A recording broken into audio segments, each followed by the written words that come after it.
Okay, welcome to another edition of Ignite Your Life with Rick and Sashi. We're going live here today, and today's topic is going to be on knowing your partner's story. So this is really important in relationship. My story is that I just came rushing back to get here at 12 o'clock from my workout and my run. That's my story right now. Just in case you didn't know my story. Right. So I know Sashi's story. We know each other's story pretty well, but we want to talk about that today and how important it is in a relationship. So, I'm just gonna make sure. Can you see that we can see this? Yep. Okay, great. Yeah. Okay.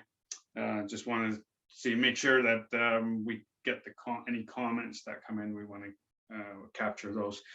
I'll start off by saying knowing your partner's story is so crucial in a relationship. It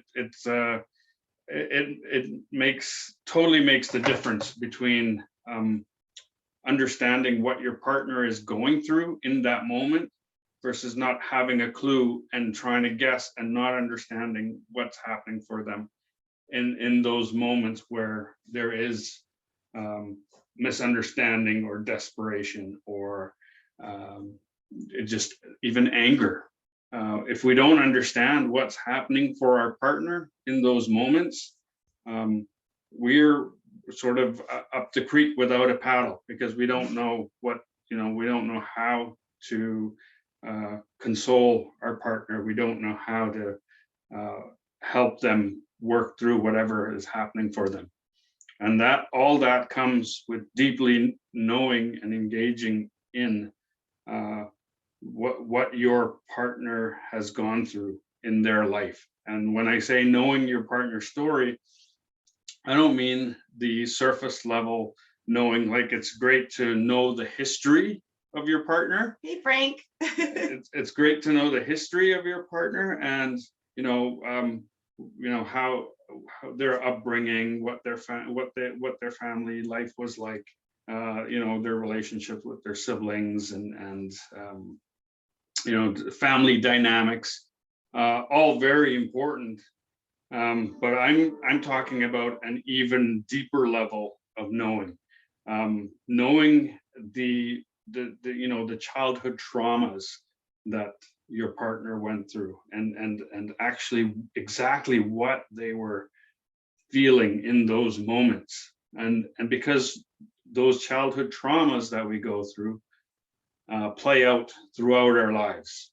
And so it especially shows up in relationships. Mm-hmm. Would you agree?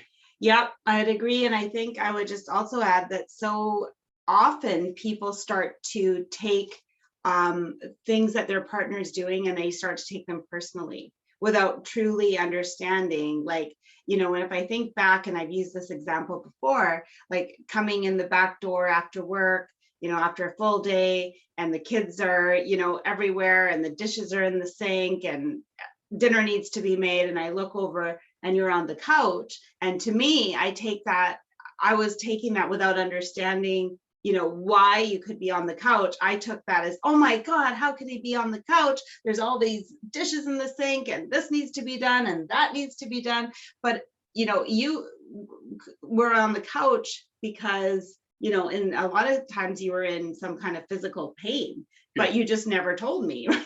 Yeah. So I had my reasons for being on the couch. Yeah. And when Sashi came in and saw me, it triggered something in her that was part of her childhood growing up. Yes, being ignored. Which would meant something completely different than it did in our relationship. So I'm sitting there going, what's the big deal? I have a sore back or whatever. And even if I, wasn't sore, mm-hmm. I have the right to sit on the couch and watch TV if I choose to. Yeah. So then it would just, and so for me, what was going on, which was so deep rooted, was because my father was diagnosed with a mental illness when I was very, very young, like at 3 or 4.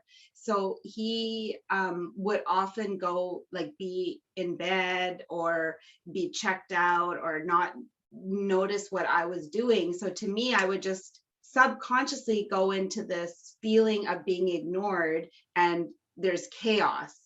Like I would feel like there's chaos, like just seeing everything in a mess. And then on top of it, I'm being ignored. And it would take me back to those feelings and I would, explode rather than be aware of what was going on for me, because those feelings were so deep rooted, like they were from such a young age that, and I hadn't dealt with the feelings or fully processed them. So they were coming out in our relationship.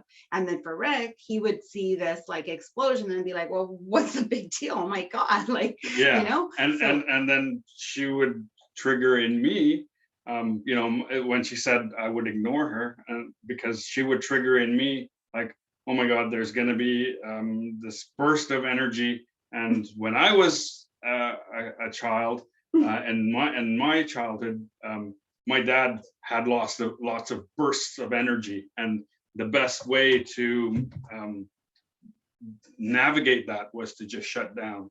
Don't say anything. Don't disrupt. Don't fuel and the fire. So she comes in. She's this burst of energy comes up. I shut down. Now she thinks I'm ignoring her, and we're both totally triggering our childhood traumas and what things mean. We're just coming from that perspective. So once I actually understood what was happening for Sashi, that I was reminding her of her father and this situation. Now it was like my eyes opened up, right, and I could see, oh, okay, that's what's going on. And she's not being a bag. And it's such a split second that those reactions come, because we can never control our mind with our mind. So you can't think your way out. Like if you get triggered, it takes something larger than your mind to get you back down. So that's why there's, people do meditation, they do soul healing, they do breath work, and it's to have that larger presence within us take control so that our mind can calm down. So what you can do in that instance, like if you're in that situation where you walk in and you're getting triggered, you can feel that your blood starting to boil, like just take a couple of breaths and take in more breath and take deeper exhales, and there's so much science to support this, that if you just take a few breaths, calm yourself down, and then look at the situation objectively rather than coming from that reaction, that subconscious, that stuff that's in our body, because all that stuff that's coming up, it's coming up because it was never dealt with. Like all those reactions that were coming up for me or for Rick when he was on the couch was stuff from our past that was not dealt with, and that's why we were reacting to it still. Yeah, so. Absolutely. Hey, Monica, Katrine, Deidre, hey Deidre, and great, Frank, great and to Elizabeth's here. Great to see awesome you guys. To see you guys. Thanks for joining us. So I wanted to, Sashi, what Sashi said is exactly right. Sometimes our mind instantly reacts to something. And if we can just take that moment, and breath is awesome. I'm a huge fan of breath work, and I have my practice. But just even in those moments, if you just take that moment and ask yourself, what I do is I ask myself, well, what's happening for her? And I get a completely different perspective on the situation. And this is, I work with a lot of men as well. And this is one question that I always, or a practice that I always pose to them is, we talk about life and relationships, and then I ask, well, what was happening for her? And most men don't have a clue, and most women don't have a clue either, because we're not, we don't know each other's story. We don't know our partner's story. And that's why we're here today, to really let people know how important this really is. And, we do have these childhood traumas. They play out in our lives. These feelings are actually coming up. Like, so in our partnership, we actually, are meant to be together to trigger these feelings in each other. Thanks, Frank. Frank's just saying he hopes a lot of people see this. And Frank, feel free if they're in this group to tag them or invite them into the group. If you feel that someone and this goes for everybody, if you feel that someone could benefit from this content, then please, we'll be doing this every Sunday. This is week 3. We've done week 1, week 2. This is week 3, and we plan to do this for the next 10 or so 10 weeks, sessions, 10 sessions. And so if you feel that there's people out there that would benefit from this, then please, by all means, invite them to the group. We're going to be talking about lots of different topics in here, but primarily revolved around relationship. We do business together too now, which we could have never done like even 3 years ago. Like, we were just in a very, very different place. So sorry, I interrupted you. That's okay. Coming back, like what I was talking about is Shashi and I we're meant to be together. And if you find that your partner is triggering you, you are meant to be together, because that partner is that angel that's come down to trigger you in that way, so that you can heal that childhood trauma or those emotions that are coming up for you. Your partner is there to actually help you deal with those. And if we don't feel, process those traumas, then our relationships are going to be that reactionary garbage. And then they just get to a certain level, and then people stay in that level of communication, and they don't actually grow beyond that. And we know so many couples in our age group that are not even together anymore. They got married at the same time as we did. They got, had a few kids together, and then they're not together anymore. And it's always the other person's fault, right? They never have come together to really heal. And we know so many people, and I'm sure you know so many people, like around the world, the divorce rate's 50, 60, 70% in some countries. So this is something that it doesn't take long. It just takes, and it only takes one person to really make a change and really make a shift in order to shift the whole relationship around. Absolutely. So, if we do the work ourselves, if we work on ourselves and do that work, we shift. That creates a shift in our partner as well. Imagine, Shashi walked in through the door, and I knew, and I wasn't on the couch, and I was there, with a big smile on my face as she walked in, and the kitchen was clean, and hi dear, how are you? Do you think she'd be grumpy? It's so funny. I saw a little TikTok video, and a guy he said, this is how I flirt with my wife, and he was vacuuming and doing the dishes and cleaning. It was quite funny. And some of that is technique, and that's fine, but I understand. Like, now I understand. Well, actually, now she doesn't even get triggered. So she's done her work, I've done my work. We're able to do the things we want to do without triggering each other. But if she hadn't done her work, and I understand, and I knew what was happening for me and what could be happening for her, I would shift my behavior. I would change. So because I care for her so much, that I would want to be in a way where she doesn't get upset, right? And so when and that shift causes the shift in the other person. But it's definitely important to do your own work, to do your, go look at your childhood traumas. The other thing I want to talk about is lineage energy. I did a study of my family history and my lineage energy.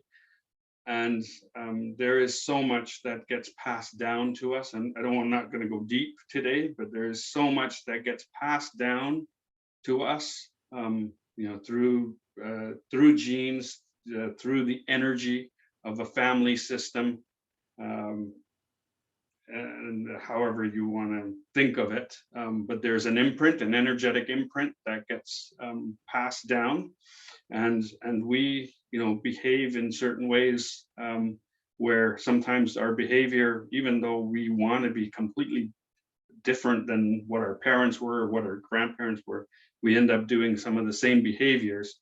And that's this imprint, this energetic imprint, this energy that is passed down. So when we do address our traumas, we may not be addressing just our traumas, we may be addressing the energy of that trauma going back generations. And so that's where real healing takes place. So a lot of times, we're dealing with energies that aren't even ours. So we also want to keep that in mind and be cognizant of that. Like what Shashi is going through may not necessarily reflect her experiences, and maybe may have come from generations before her. So, awareness is the key. So, and maybe you haven't heard of Lineage Energy before or how it works. It is a real thing, but I'm not going to go deep into that right now. But there's another thing to be aware of. Yeah. So yeah, and Frank's just saying, now that we've done our own work, we allow each other to be our own selves. And that's so true, because, it's when we have two whole people in a relationship that they can enhance the other person and help bring out the best in the other person. But if one person's not complete and they haven't done their healing, then they're looking for that completion from the other partner. So it really, to make a relationship work, it really does take two whole people. And then you can create magic once you have that. Like, our children have been thriving ever since we've healed our relation. They were always great kids, but just the way that our communication has changed in our home, and their communication with each other, and our dynamics within the house, like they gravitate to us and we all kind of hang out together, and it's just they like being around us now. And it's not like, they could have in the past felt that stale energy or that like tension, and it wasn't as nice as it could have been. And we had a vision of what this great family dynamic would look like, 2 or 3 years ago, and we put it onto a vision statement. And it took a lot of work. We did, a lot of different things to get to where we are today, to this place.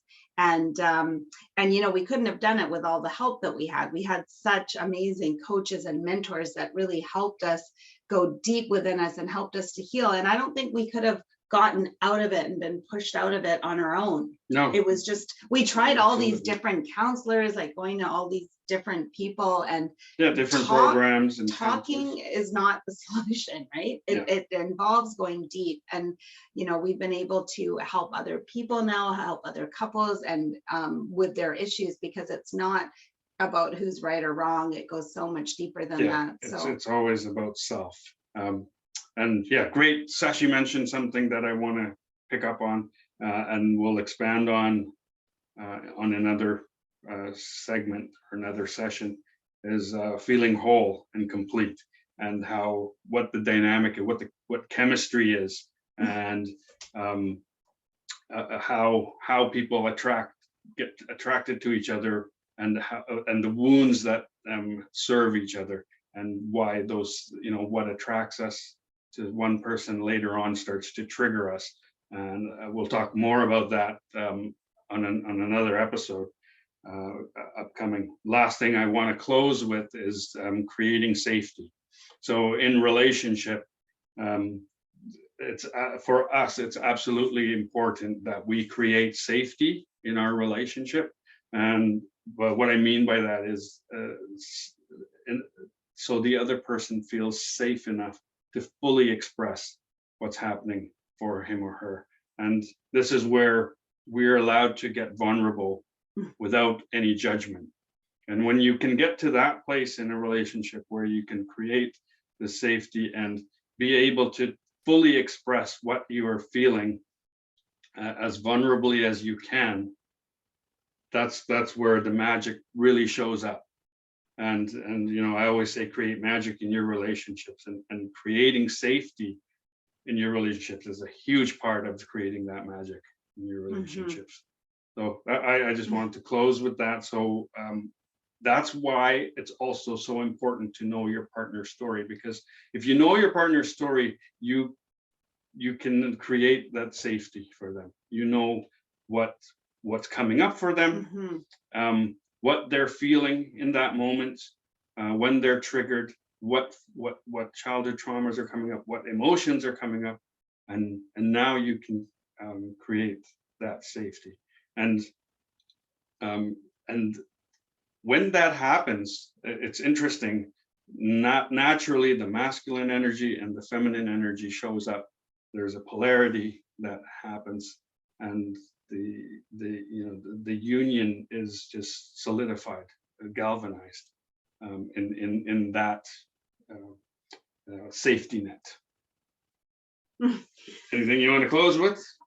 No, I think just I would encourage you all, whoever's watching today, to or listening on our podcast. Listening, yes. that if you don't know your partner's story or why they're getting triggered about something, I'd encourage you to reach out and have a conversation. It's not always the easiest. I remember, like, back to when first having conversations like this, it feels very uncomfortable. And in that discomfort is where the growth is happening. So even if you're feeling icky and nervous and weird about going there in your stomach, I promise you that on the other side, there'll be something that you will really learn about your partner, and you'll learn about yourself, and you'll have some growth that happens. So that's it. Absolutely. So, we'll see you next Absolutely. week. Get icky. Get icky. I have a saying, feeling icky, get Ricky. Yeah, and you Okay, have a tool that you I do have a tool. Yeah. We can chat about that later. All right, everybody, have a wonderful, wonderful day. Frank, thanks. You're going to share this out. Thank you, Katrine. Thank you very much. Okay, talk to you guys later. Okay, bye-bye. Bye. Bye.